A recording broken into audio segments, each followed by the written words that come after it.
사도행전 4장 1절부터 12절까지 제가 한 절 읽고 여러분들이 한 절 읽고 하여서 우리 교독하도록 하겠습니다. 사도들이 백성에게 말할 때에 제사장들과 성전 맡은 자와 사두개인들이 이르러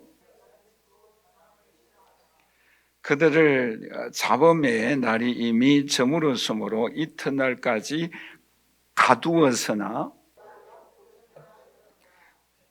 이튿날 관리들과 장로들과 서기관들이 예루살렘에 모였는데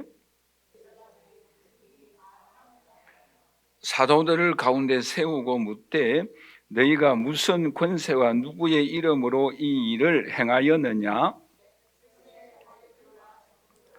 만일 병자에게 행한 착한 일에 대하여 이 사람이 어떻게 구원을 받았느냐고 오늘 우리에게 질문한다면 이 예수는 너희 건축자들의 버린 돌로서 집 모퉁이의 머릿돌이 되었느니라. 다른 이로서는 구원을 받을 수 없나니 천한 사람 중에 구원을 받을 만한 다른 이름을 우리에게 주신 일이 없음이라 하였더라. 아멘. 여러분 혹시 법정에 서신 경험이 있습니까? 아마 굉장히 긴장할 것입니다. 오늘 본 말씀은 사도 베드로가 어디에 서 있는가 말하자면 재판을 받고 있습니다. 좀 어려운 표현입니다만은 산헤드린 공회 앞에 재판을 받고 있다라는 거지요. 물론 이 산헤드린 공회는 오늘날 우리에게 말하면 대법원이라고 말할 수가 있을 것입니다. 그 산헤드린 공회 회원들이 어떤 사람인가 하면은 전체가 다 71명인데 그 중에 오늘 본 말씀 5절에서 7절에 보면은 이런 사람들도 포함되어져 있습니다. 우리 한번 같이 읽도록 하겠습니다. 이튿날 관리들과 장로들과 서기관들이 예루살렘에 모였는데 대제사장 안나스와 가야바와 요한과 알렉산더와 및 대제사장의 문중이 다 참여하여 사도들을 가운데 세우고 묻되 너희가 무슨 권세와 누구의 이름으로 이 일을 행하였느냐? 쉽게 말하면 나면서부터 안전뱅이를 누구의 이름으로 고쳤는가라는 것을 지금 신문하고 있다라는 거죠. 여러분, 이 신문은 2달 전에 동일하게 있었던 사건이 여러분 기억나십니까? 이 신문은 예수님도 동일한 질문과 신문을 받은 장소입니다. 누가복음에 보시면 20장 2절에서 3절에 이렇게 말씀을 하고 있죠. 우리 한번 다 같이 읽어보도록 할까요? 하루는 예수께서 성전에서 백성을 가르치시며 복음을 전하실새 대제사장들과 서기관들이 장로들과 함께 가까이 가서 말하여 이르되 당신이 무슨 권세로 이런 일을 하는지 이 권위를 준 이가 누구인지 우리에게 말하라 라고 말씀을 하고 있습니다. 말하자면 동일한 장소에서 2달 전에 동일하게 예수님께 질문하였던 그 질문을 지금 베드로와 요한에게 하고 있는 거지요. 그런데 그 베드로는 2달 전에 여기에서 예수님을 3번이나 부인한 장소예요. 그러니까 트라우마가 있지 않겠어요? 예수님도 동일한 질문을 하였는데 사형 선고를 받았고 십자가에 못 박혀 죽었고 또 베드로도 뭐예요? 동일하게 네가 예수를 아느냐? 라는 질문을 받았을 때 뭐예요? 나는 예수님 모른다라고 3번이나 부인한 장소예요. 그런데 지금은 어떠합니까? 너가 누구의 이름으로 이 나면서부터 안전뱅이 된 이 사람을 고쳤느냐라고 질문을 하였을 때에 180도 다른 대답을 하고 있습니다. 여러분 오늘 본 말씀 7절을 우리 다시 한번 읽어보도록 할까요? 사도들을 가운데 세우고 묻되 너희가 무슨 권세와 누구의 이름으로 이 일을 행하였느냐라고 질문을 하였을 때에 베드로가 이렇게 대답합니다. 10절 말씀에 우리 한번 다 같이 읽어보도록 할까요? 너희와 모든 이스라엘 사람들은 알라? 너희가 십자가에 못 박고 하나님이 죽은 자 가운데서 살리신 나사렛 예수 그리스도의 이름으로 이 사람이 건강하게 되어 너희 앞에 섰다. 그리고 더 나아가서 20절 말씀해 보시면 우리가 보고 들은 것을 전하지 않고서는 견딜 수가 없다라고 고백하고 있습니다. 그러니까 불과 2달 전에 베드로의 모습과 2달 후에 베드로의 모습은 하늘과 땅 차이지 않습니까? 왜 이렇게 바꾸어졌을까요? 그것은 여러 가지 원인들이 있겠습니다만 크게 2가지이겠죠. 하나가 뭐예요? 부활하신 예수님을 만났기 때문입니다. 네가 나를 사랑하느냐? 예, 예수님, 제가 예수님 사랑하는 줄 주께서 아십니다. 주님께서 사랑의 품에 그를 품어 주었어요. 은총의 손길을 베풀어 주었어요. 그리고 사도행전 2장에 보시면 성령의 능력을 힘입었어요. 그러므로 이 베드로가 완전히 바꾸어졌던 거예요. 2달 전에는 예수님 모른다라고 부인하였지만 지금은 뭐예요? 그 예수 그리스도의 이름으로 이 사람이 건강하게 되어졌다. 우리는 보고 들은 것을 전하지 않고서는 견딜 수 없다. 오늘 이 자리에 함께 예배드리는 저와 우리 사랑하신 성도 여러분, 오늘 우리의 신앙의 삶의 여정 속에서도 우리는 두려움이 있습니다. 걱정이 있습니다. 우리 앞에는 우리의 힘으로 해결할 수 없는 일들이 우리에게 있습니다. 그럴 때 오늘 우리가 어떻게 하여야 하겠습니까? 예수님 부활하신 주님을 만나기 전에 베드로의 모습을 우리는 이 세상을 살아갈 수가 없습니다. 오늘 저와 여러분들은 반드시 부활하신 예수 그리스도를 만날 수 있기를 주님의 이름으로 간절히 축원합니다. 그리고 성령의 능력을 힘입고 담대하게 용기 있게 주님께서 나와 함께 하심을 믿고 굳건하게 한 걸음 한 걸음 앞을 나아가는 오늘 저와 여러분들이 되시기를 주님의 이름으로 간절히 축원합니다. 자, 그러면 오늘 본 말씀을 통해서 오늘 우리가 베드로가 어떻게 하여서 이런 담대한 삶을 살아갈 수가 있었는가, 우리가 2가지 큰 면에서 함께 살펴보고자 합니다. 첫째는 뭔가 하면 우리 한번 다 같이 따라서 할까요? 기독교는 사건이다. 여러분 오늘 본 말씀을 자세히 한번 보세요. 제자들이 사내들인 공회 회원들 앞에서 강조한 말이 무엇입니까? 팩트, 사실을, 사건을 이야기해 주고 있습니다. 그 사건이 뭐예요? 예수님은 죽으시고 부활하셨다라는 거예요. 그것을 분명하게 말하고 있습니다. 여러분 본 말씀 10절을 한번 보십시오. 너희와 모든 이스라엘 백성들은 알라? 너희가 십자가에 못 박고 하나님이 죽은 자 가운데서 살리신 나사렛 예수 그리스도의 이름으로 이 사람이 건강하게 되어졌다. 너희들이 예수 그리스도의 십자가에 못 박혀 죽게 하였다 라는 것도 사건이에요. 사실이에요. 그런데 그 죽은 예수 그리스도를 하나님이 다시 살리셨다. 그것도 뭐예요? 사실이에요. 그리고 또 한 가지 뭐입니까? 그 예수 그리스도의 이름으로 이 나면서부터 안전뱅이가 다시 일어나게 되어졌다. 이것도 뭐예요? 사건이에요. 증거가 여기에 있다라는 것입니다. 더 나아가서 16절 말씀해 보시면 이렇게 말씀을 하고 있죠. 이 사람들을 어떻게 할까? 그들로 말미암아 유명한 표적 나타난 것이 예루살렘에 사는 모든 사람들에게 알려졌으니 우리도 부인할 수 없다라는 거예요. 이러한 사건들 앞에 우리는 부인을 할 수가 없다라는 거예요. 왜요? 분명한 사건이 일어났으니까, 사실이니까.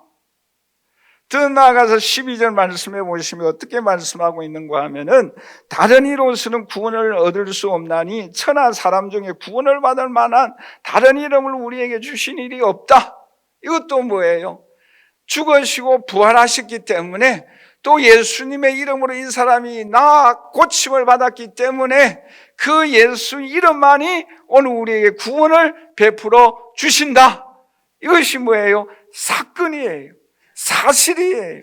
팩트예요. 부인할 수가 없는 거예요.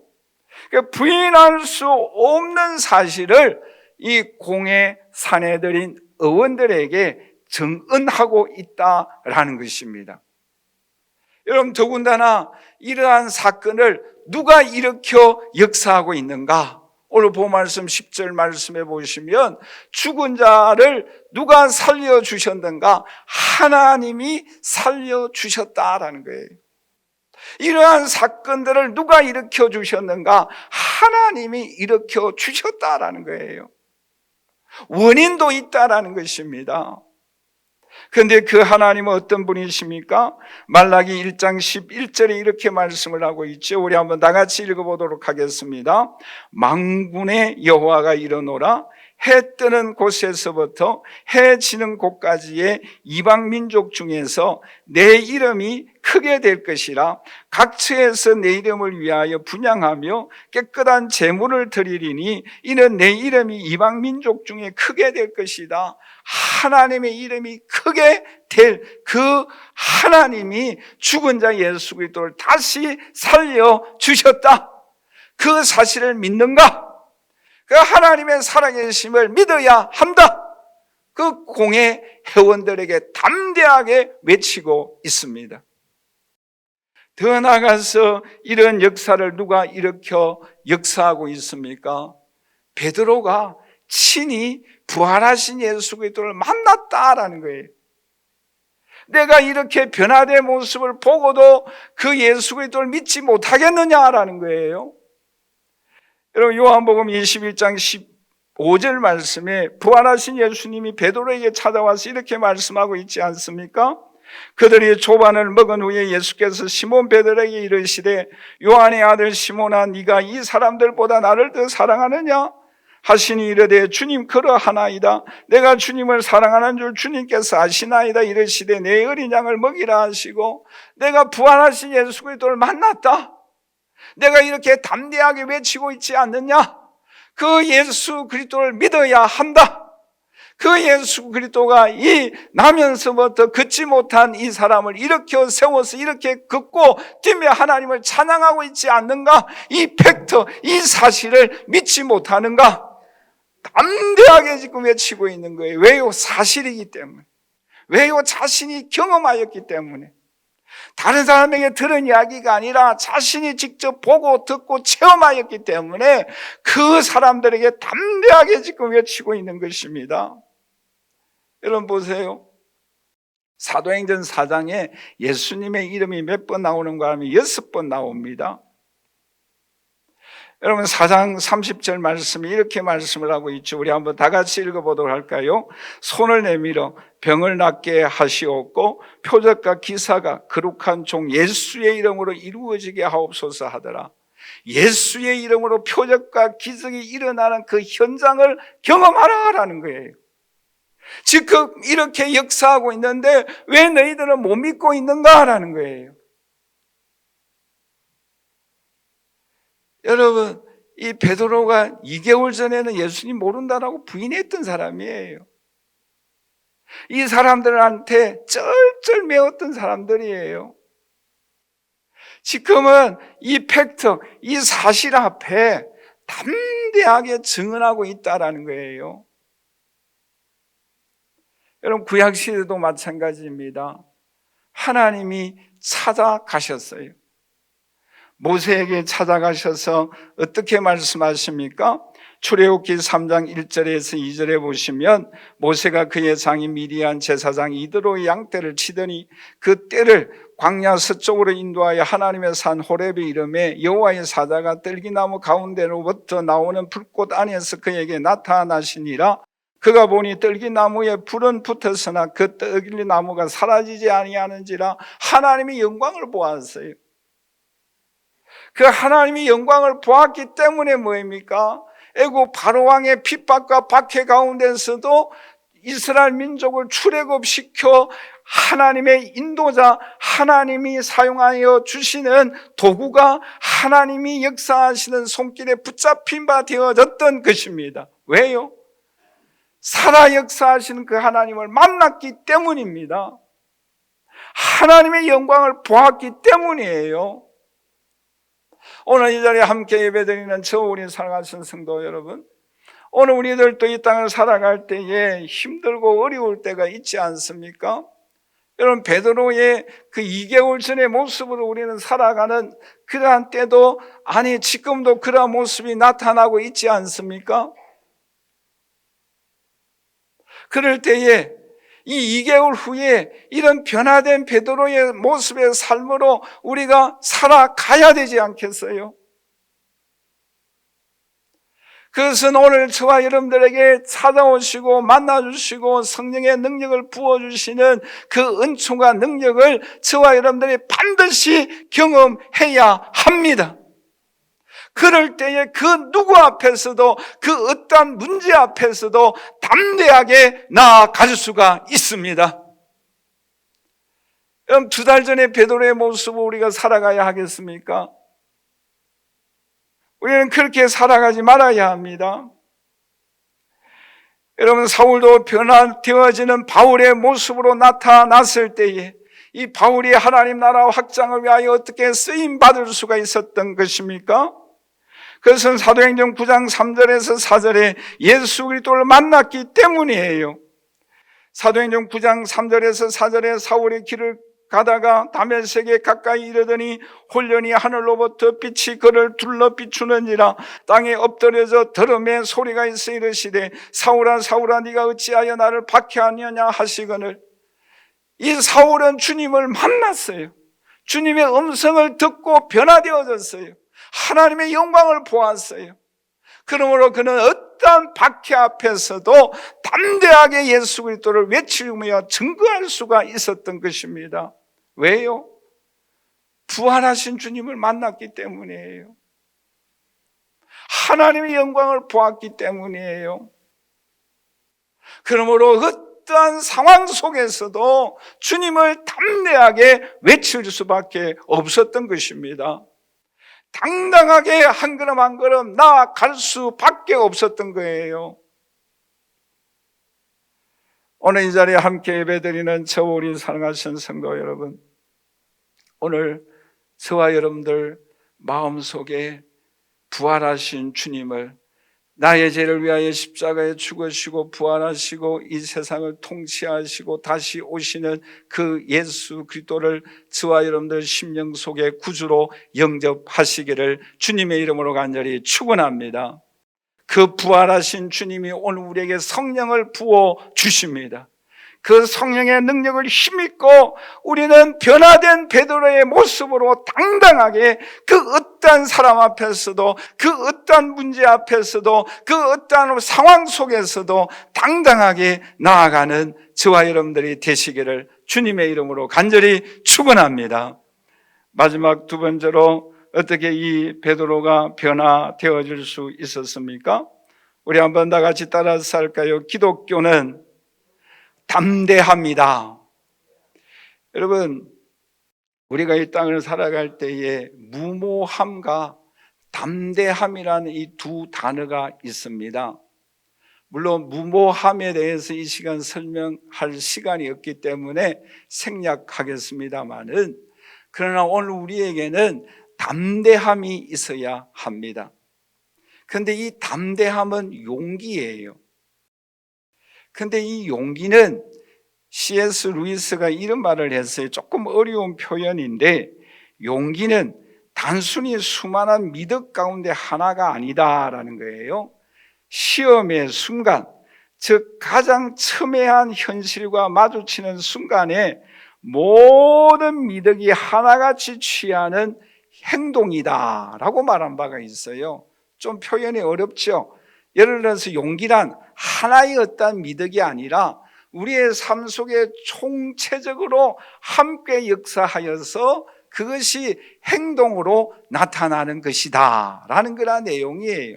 좀 쉽게 표현하면은 비타민 A만 있는 게 아니라 비타민 A도 있고 B도 있고 C도 있고 D도 있고 E도 있고 F도 있고 계속 그것이 하나의 어떤 총체적인 모습으로서 나타나는 행동이 용기이다라는 거예요. 자, 그러면 이 용기는 어디서부터 오는가라는 거예요. 이 담대함은 어디에서부터, 누구로부터 우리에게 오는가라는 것입니다. 물론 하나님으로부터 옵니다. 그럼 가장 중요한 대표적인 모습이 여호수아 1장 5절에서 6절에 모세가 죽고 난 이후에 하나님이 여호수아에게 이런 약속의 말씀을 하잖아요. 우리 한번 다 같이 읽어보도록 할까요? 내 평생에 너를 능히 대적할 자가 없으리니 내가 모세와 함께 있었던 것 같이 너와 함께 있을 것임이니라. 네가 너를 떠나지 아니하며 버리지 아니하리니 강하고 담대하라. 너는 내가 그들의 조상에게 맹세하여 그들에게 주리라 한 땅을 이 백성에게 차지하게 하리라. 담대함은 어디서 옵니까? 우리 한번 다 같이 따라서 할까요? 하나님이 나와 함께 하신다. 이 확신이 있어야 한다는 거예요. 여러분, 우리의 신앙의 삶 속에 우리가 이 땅을 살아가는 순간순간마다 하나님이 나와 함께 하심을 믿습니까? 어떤 분이 그런 말씀을 하잖아요. 요즘 비행기 사고가 일어나는데 이 비행기는 함께 타고 가는 나 때문에 안전하게 목적지까지 도착한다. 이 확신을 가지고 살아가야 한다라는 거예요. 여러분, 그런 확신이 있습니까? 어떤 사람이 용기 있는 사람인가? 하나님이 나와 함께 하심을 믿고 나아갈 때에 홍해를 건너가게 됩니다. 요단강을 건너가게 됩니다. 여리고성을 점령하게 됩니다. 왜요? 하나님의 약속이기 때문이에요. 우리가 나이가 들면은 용기가 점점 사라지는 것 같아요. 우리가 이 땅에 살아갈 때에 젊고 힘이 있을 때는 어느 정도 용기가 생겨날 수도 있습니다. 그러나 그것은 내 자신으로부터 나타나는 용기예요.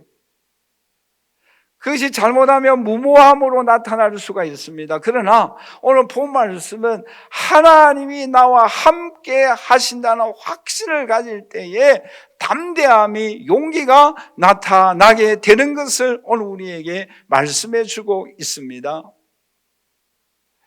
여러분, 한 사람 더 생각해 보도록 할까요? 다니엘을 생각해 보십시오.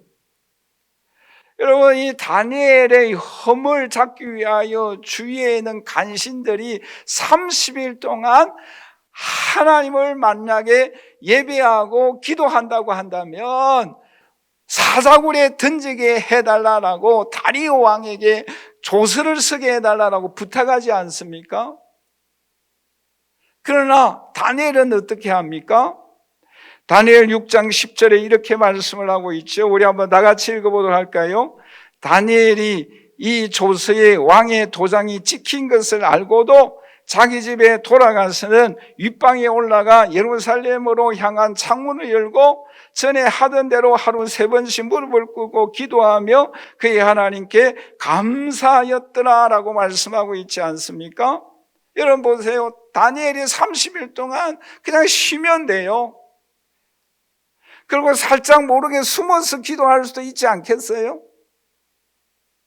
그러나 전에 하던 대로 기도했어요. 여러분, 그럴 때 하나님이 어떻게 역사하였습니까? 다니엘 6장 22절에 우리 한번 다 같이 읽어보도록 할까요? 나의 하나님이 이미 그의 천사를 보내어 사자들의 입을 봉하였으므로 사자들이 나를 상해하지 못하였나니 이는 나의 무지함이 그 앞에 명백하며오니 또 왕이여 나를 왕에게도 해를 끼치지 아니하였나이다라고 고백하고 있습니다. 여러분, 그럴 때 다리오 왕이 어떤 조서를 내립니까? 26절에서 27절에 이렇게 말씀을 하고 있죠. 내가 이제 조서를 내리노라.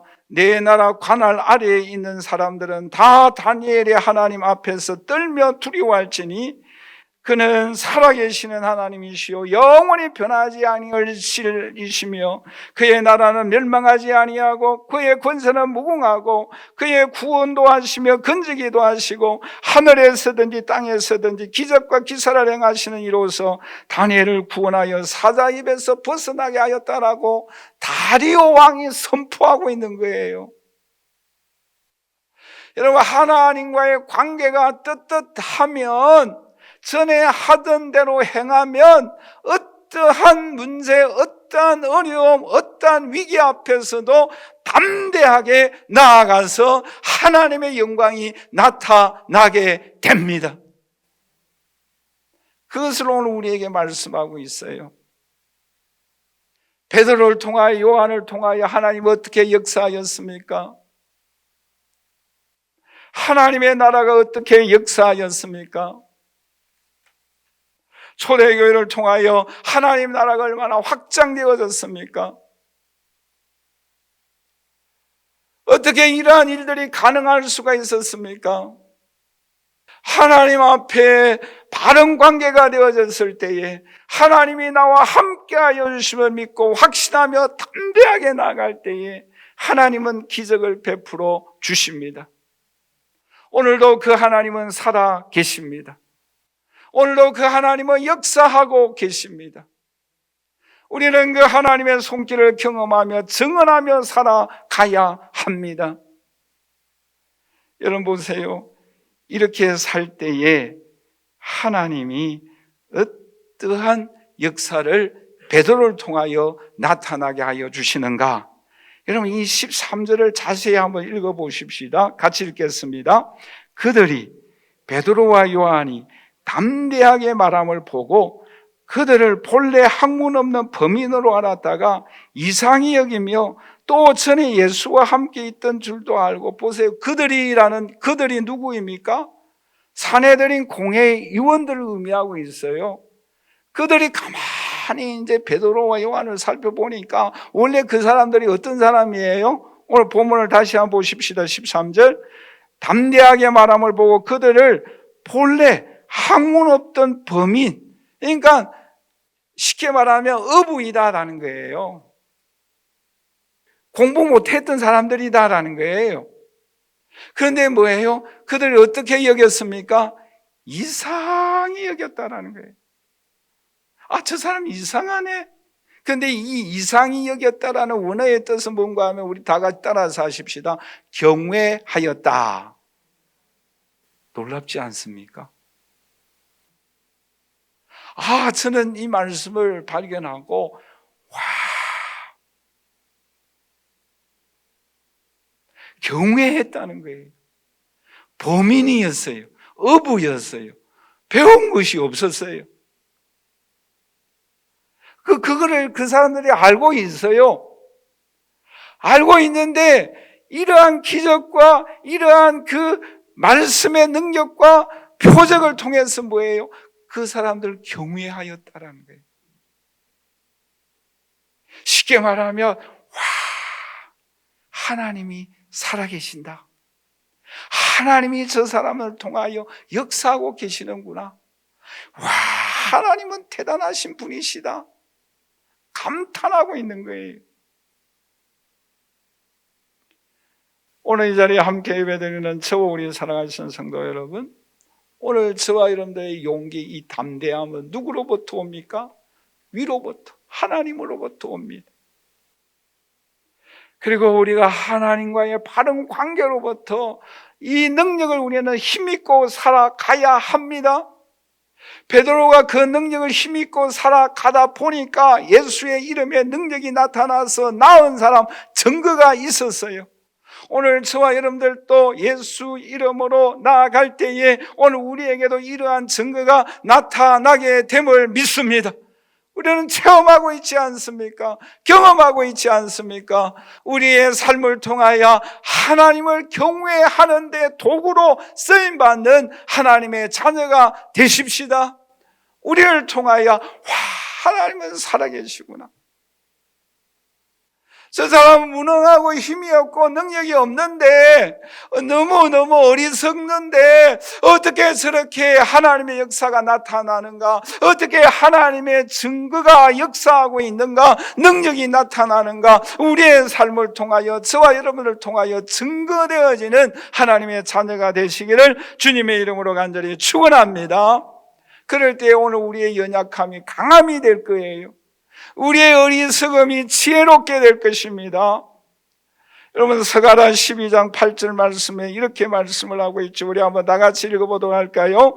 그날에 여호와가 예루살렘 주민을 보호하리니 그 중에 약한 자가 그날에는 다윗 같겠고 다윗의 조속은 하나님 같고 무리 앞에 있는 여호와의 사자 같을 것이라. 보세요, 담대하게 외치니까 베드로와 요한이 뭐예요? 다윗 같았잖아요. 그 사람들은 약해요, 그렇죠? 어부예요. 그러나 하나님의 능력을 주시는 거예요. 그래서 다윗 족속은 하나님과 같아. 이건 대단히 극찬하고 있는 모습이잖아요. 오늘 이 자리에 함께 예배드리는 저와 우리 사랑하신 성도 여러분, 오늘 저와 여러분들에게도 이 하나님의 능력, 하나님이 주시는 담대함, 이 용기가 반드시 오늘 저와 여러분들에게 필요합니다. 그 능력은 하나님과의 바른 관계, 하나님의 약속을 믿고 나아갈 때에 이러한 은총과 축복과 능력이 오늘 우리에게 임하여 주십니다. 그 능력을 힘있고 담대하게 살아가는 저와 여러분들이 되시기를 주님의 이름으로 간절히 축원합니다. 결론적으로 말씀을 맺겠습니다. 오늘 이 자리에 함께 예배드리는 저와 우리 사랑하시는 성도 여러분, 오늘 우리의 신앙의 삶에 2달 전에 베드로의 모습으로 나타날 때도 있을 것입니다. 숨어서 두려워서 염려 가운데 떨고 있을 때가 있을 것입니다. 그러나 오늘 우리들은 이러한 삶에서 벗어나야 합니다.